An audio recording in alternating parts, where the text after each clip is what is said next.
So we built this community together and we had these large-scale networking events. And then COVID happened. And we felt quite stuck and quite shocked. Welcome to The Good Chat, where we're interviewing activists, artists, entrepreneurs, athletes, anyone who has insights and experiences that empower and inspire. And today our guest is Sarah Woods. She's the founder of She Social Hub Entrepreneurs, and we'll be talking to her about She and about her personal journey and also the business, the plans coming up, so that you can find out more about the challenges faced when it comes to COVID and also kind of what's happening now that hopefully the pandemic is somewhat behind us. Before that, I'd like to thank our supporting partners, Tech.mt, People and Skin, and Gracie's, where we're actually filming this production. And now I'd like to dive into the interview. Thank you, Sarah, for being here. Social Hub Entrepreneurs. Its mission is to connect women entrepreneurs.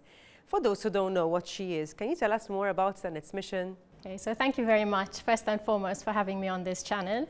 It's truly an honor to be here. And yes, She. So as you rightly said, it stands for Social Hub Entrepreneurs. You know, it was founded in 2017, and the ethos behind it is basically collaboration over competition.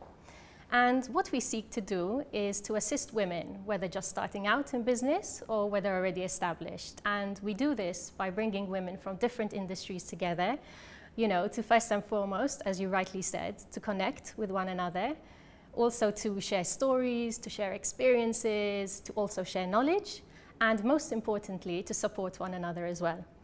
And we were probably more widely known for our large-scale networking events, you know, that took place around various locations around the Maltese Islands. And since January 2021, we also launched an exclusive online membership program tailored to suit entrepreneurs and freelancers. So the idea is very much the same, but obviously the production and the execution is very different. We'll delve into more detail about that, definitely. What I wanted to ask is the whole concept of this female entrepreneurs community, because I think I've spoken to you informally about it as a friend, that sort of I kind of question it myself, sort of why do we need this, you know, group of female entrepreneurs? Why not a group of male and female entrepreneurs? And I know there's value to it, and I just would like you to explain sort of why there's a need for this community and why. Because it is very successful and it drew a lot of interest from women entrepreneurs. Why do you think this is? So first and foremost, back when we discussed this, I had one opinion, and it has actually developed over time, I have to say. So yes, I do see tremendous value in having a women-only club, you know, first and foremost because it is a safe space where women don't judge one another and are more likely to come forward with their ideas. But then thinking back, you know, to when we had our large-scale networking events and when we used to discuss issues such as, you know, gender pay gap, etc., it would be very interesting to have men take part as well, to listen to our struggles, because otherwise, you know, if we talk amongst ourselves, nothing much is going to happen. So that is where I have come with the okay, that's very interesting. Myself. Very, very interesting, because I do feel the same way. I think there is value in kind of having a women-only group, but at the same time, if women do want to move forward, then they have to sit at the same table as men, because we are equal technically. So, but again, I've seen, I mean, I've come to your events and I've seen the kind of energy there is there. And as you say, for some reason, women kind of feel, I guess, safer to talk about certain challenges, possibly as well because there are certain challenges that women do face, unfortunately, that maybe, and men do have their own challenges, but maybe men don't. So possibly that is where the value is, where there are challenges that there's this common factor, right? That listen, okay, so we have this challenge and we can kind of give advice to each other on how we got through it. So exactly. So there are different topics that are discussed. Some where it would require to be females, you know, only in the group, and then others where it would make sense to actually have a man present to listen to what we have to say and perhaps to take action to you know, push forward or to propel the ideas forward and move forward as a country. But I think with the growing popularity of the events, you know, we really unearthed a sense of belonging and sisterhood. And that is why I think a lot of people were attracted to the events in the first place. There's, you know, each event, although it was different, it had that same warm, welcoming vibe and a sense of authenticity to it. And people wanted to be part of that, I think. They felt like they belonged to something far greater. So do you think, kind of building on what you said, now hopefully, you know, events will come back.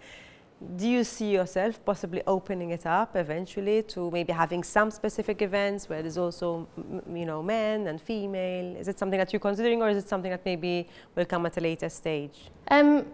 For sure, it's, you know, brewing at the back of my mind. There's a lot of steps before that have to come before that.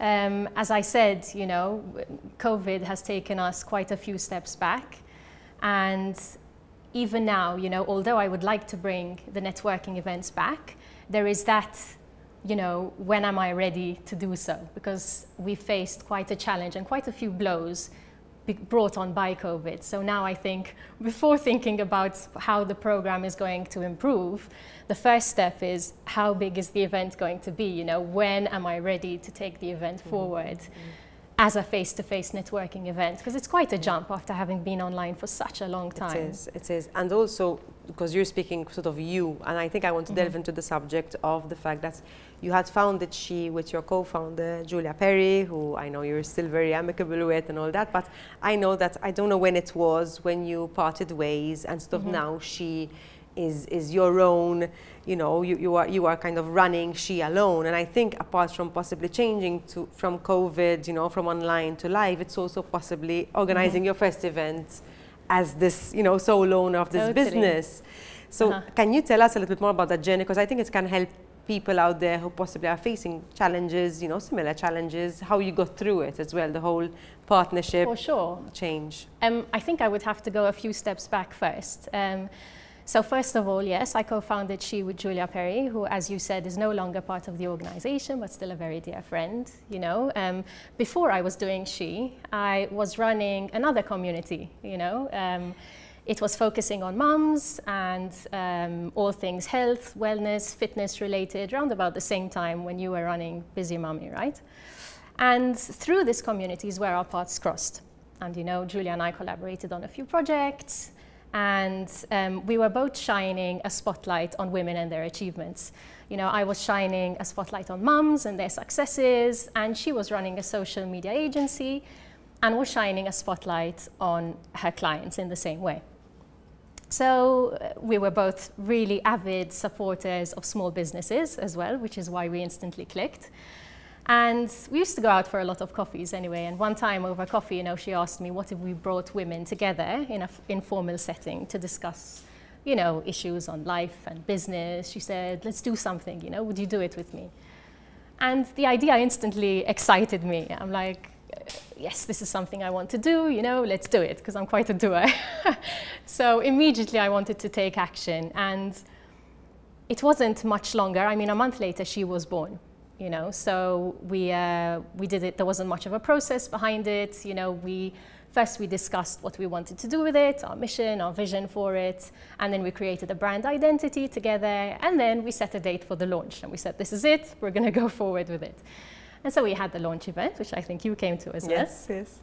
And we brought together, you know, a handful of women, clients, collaborators, friends, all with small businesses of their own. And that's how She was born, you know. And then we started with the events, one after the other, which one event inspired us to create the next. You know, it was really exciting because of the overwhelming response that we received. Yes. I mean, I think the last event you had, how many people? We had 300 people, and it was, I mean, amazing, you know, there was such I think a I was magical there. feel to it. I think I was there the last event, and the energy again was incredible. You know, in fact, for those people who maybe have never attended an event, the format was very interesting because you used to have a panel, right, of 4 different women, female entrepreneurs. You know, you have the audience, but then it was very interactive. You had Q&As, and you also used to put fun stuff like fashion shows and pop-up shops and delicious food and drinks, and it was like I felt like it was this kind of sisterhood, you know, this event that kind of lets people feed off energy of each other. But at the same time, I do agree with you that the whole female, I mean, it's kind of, I think there needs to be a balance. I think it's good to have maybe events that are just for females, but I think it's also, as you said, good to also, you know, kind of have interaction between men and women, because at the end of the day, it's kind of, we can complement each other. I think our strengths do complement each other, and I think, you know, that's when maybe, you know, everyone can go forward, you know. So yes, I mean, it would be great, you know, to bring men and women together. And on this note, you know, going back to from the partnership, you know, to being going solo, as we say, what kind of drives you now, you know, to kind of continue? So as I was saying before, you know, so we built this community together and we had these large-scale networking events, and then COVID happened and we felt quite stuck and quite shocked, to be quite honest, because all our plans for 2020 were cancelled. You know, we had 2020 was going to be our big year. It was the year that our business was really going to flourish, and so that was a real tough pill to swallow, I think, for us. And so yeah, so COVID happened, all our plans were cancelled, and on top of that, Julia communicated to me that she wanted to step down. So unlike other businesses that went from, you know, okay, this happened, let's move and hustle to get things going, there was a period where we were sort of grieving what had just happened, you know, where we felt, as I said, stuck, shocked. And then after that, you know, we said, all right, so what we'll do is we'll put on the workshops that we had planned out of all the other events. We'll schedule them and we'll put them out online, you know, to keep in touch with our community, to, you know, actually deliver what we promised. And then after that, when Julia left, I said, okay, so I'm going to move forward with a virtual membership. I think this is the right time. I suddenly found myself a solo entrepreneur myself, you know, so I said, this is the perfect catalyst for me to create a support system that I would find valuable myself and that other solo entrepreneurs out there would benefit from as well. So, you know, I set a deadline, which was, I said, January 2021, I'm going to launch. So then I got busy, I started, you know, the back-end prep. I rounded up speakers, collaborators, sponsors, and planned the marketing strategy. And by December 2020, bookings went live. And I was so stressed. I was stressed, I was scared. I'm like, how am I going to be received as a solo entrepreneur after being in a partnership? You know, that's quite a worry as well. But as we record this session, we're in the 9th month of the program, and I've attracted a really lovely bunch of female business owners. And so I would say, like, in the face of adversity, you know, I'm quite proud of all that I have achieved. Yeah, so, and also apart from that, I think it has helped me to believe in myself more and also to trust my own judgment. You know, it has been and it continues to be a tremendous personal growth experience for me.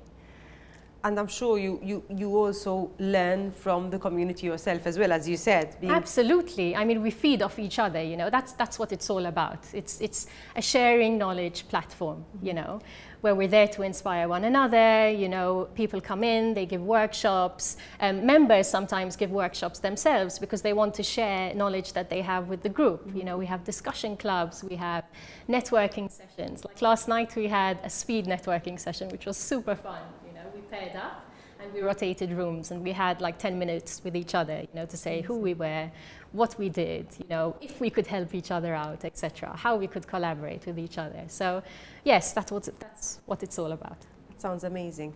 And what do you think, in your experience now dealing with female entrepreneurs for the past, I guess, 5 years, how long has it been? What do you think what do you think are the biggest challenges that like the common challenges that are faced by female entrepreneurs from your experience? I think what comes up time and time again is the difficulty to strike a work-life balance, especially with mothers. I mean, both of us are mothers. I think we understand that we experience quite a sense of guilt, you know, when we try to juggle our family life and our work life. Yeah, I think that is the main issue, and it's not so much a financial issue because yes, then childcare comes into it as well, but the government has already tackled that. But it's more of a psychological stress, I would say. The guilt. The guilt factor. That is the biggest challenge. Do you think maybe society doesn't have, there's this picture perfect sort of idea of a woman who is not working, you know? Exactly. It's funny because even now that I see certain movies, that, you know, the child gets angry because the mother's on the phone or something. I think there needs to more normalize, we need to normalize, you know, both working parents more, because as you're saying, it's kind of builds that guilt. It's not in essence any problem as such. It's more the internal guilt that women, especially mothers, face. What I have seen as well is that when women become mothers, many of them, I see a lot of businesses founded by mothers, and they kind of find themselves, and they find their creativity. They get inspired. They get inspired to create, possibly because they have the first time maybe they have a break from work, which is not really a break, but maybe mentally, you know, not working, and somehow the creative juices start flowing. I don't know if you've seen that. Yes, I can relate to that myself. You know, I started my own thing when I became a mom as well, because it inspired me to do something more meaningful, I think. And it was a time, I think when you have kids, it's a time when you really introspect, you know, you think about your inner world a lot more, because obviously you want to be the best parent for your children. And so that is when you start saying, you know, is what I'm doing for work what I want to be doing, you know? Should I be experimenting more? Should I do something more meaningful with my life? So perhaps that is why some choose to start up their own businesses to fulfill that dream.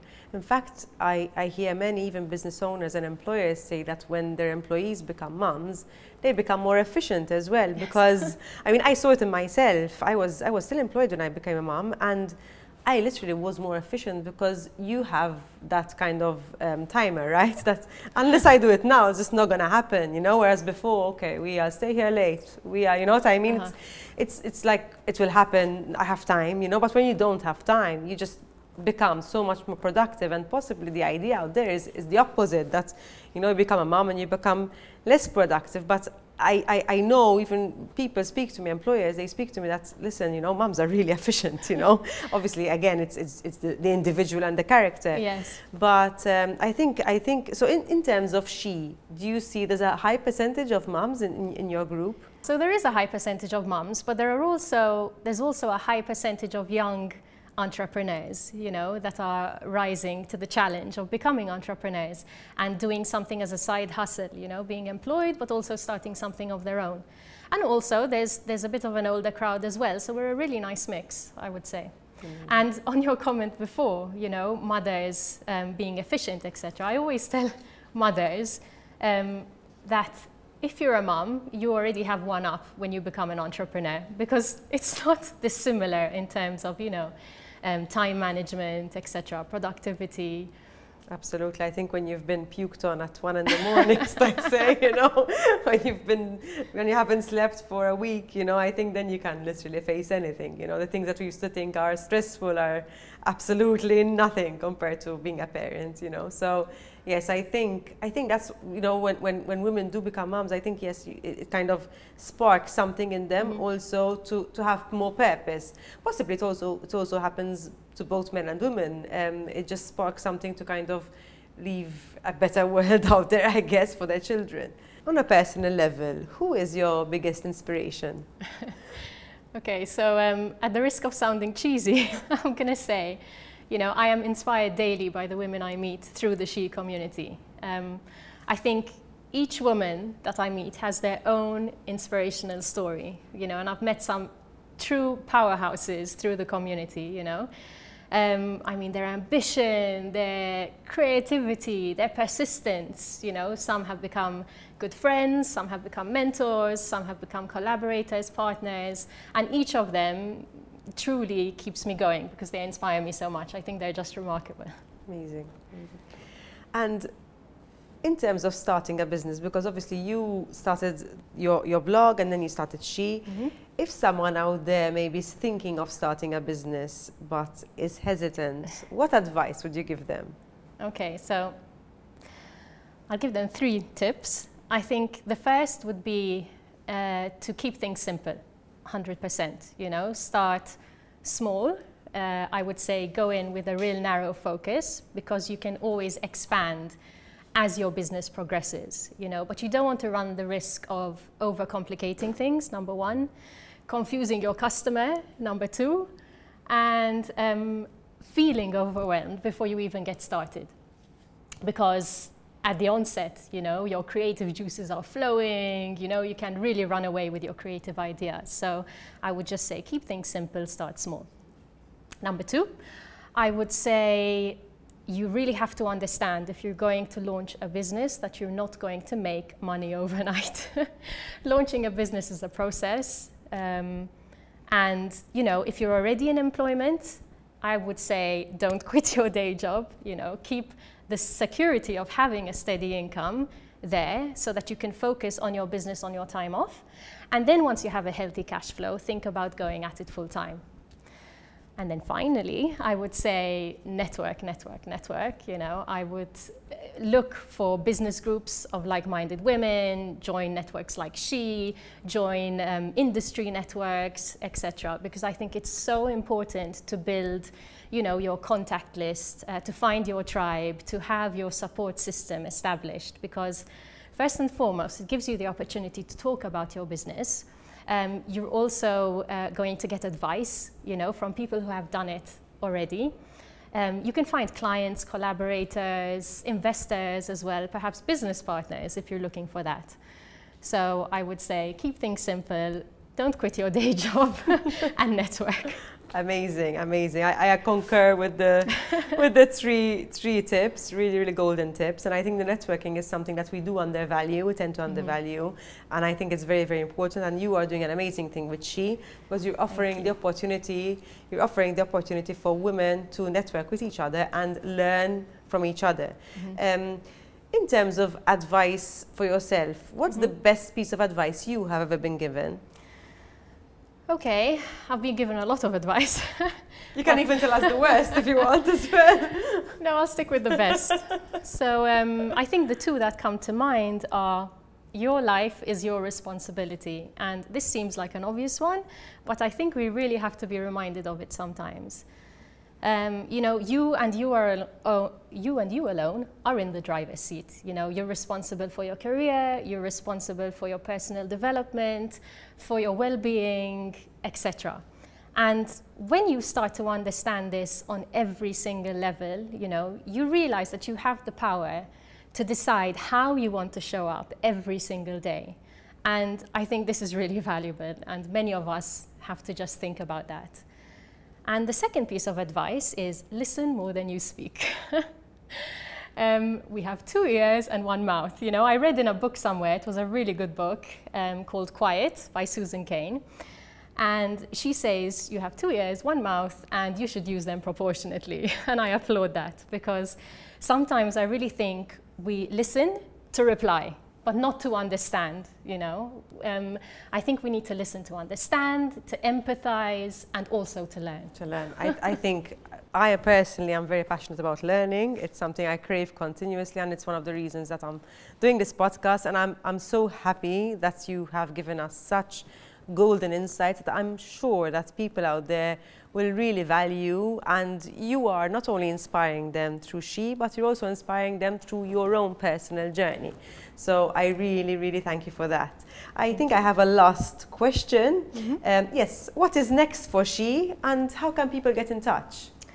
Okay, so at the moment, you know, our online membership program is alive and kicking. It's a 12-month membership program, so We hold up to 3 events a month. You know, from the moment anyone decides to sign up, you're entitled to 32 events plus perks. So every month we partner up with a business to bring members a surprise of sorts, or in the form of like a tangible gift or a discount, anyway, from businesses that we love. Amazing. And what we do is we hold, as I said before, you know, workshops, inspirational talks, discussion clubs, virtual networking, book clubs. And topics range from, I don't know, digital marketing strategy to managing your finances, to finding out about funding, to personal development talks, etc. And then obviously we really value community, so we are trying to engage with our members all the time, you know, through our socials. We bring them in for live Instagram chats, we shine spotlights on them through member features, etc., feature them on blogs, you know, trying to keep the sense of community alive. And as I mentioned before, the live networking events will be back. I do promise that, and it's a promise I make to myself. You know, but we need them back. Yes, we need them back, but just when the time is right, yes, and I feel ready for them. And also, we're working on something really exciting. So something that women that may be starting out in business will find really valuable. So there's a lot of work for that going on behind the scenes. And if you want to get in touch, I would, I guess, advise you to sign up to our newsletter. And you can do so by going to our Instagram, perhaps, and we have a link in our bio there, and the handle is @social.hub.entrepreneurs, or via our website, which is www.shemalta.com. And we're also on Facebook and LinkedIn. We're everywhere on all the social platforms that we can. And you'll find them. Exactly. So yes. Thank you so much, Sarah. Thank you for being here. I think you gave us some really golden nuggets, you know, golden insights. Thank you to everyone watching. Please do comment, tell us what you think. If you have any other questions you'd like to ask them in the comments, and we'll get Sarah to answer them. Obviously share it with anyone who you think will find it interesting, and I'll see you next week for a brand new episode.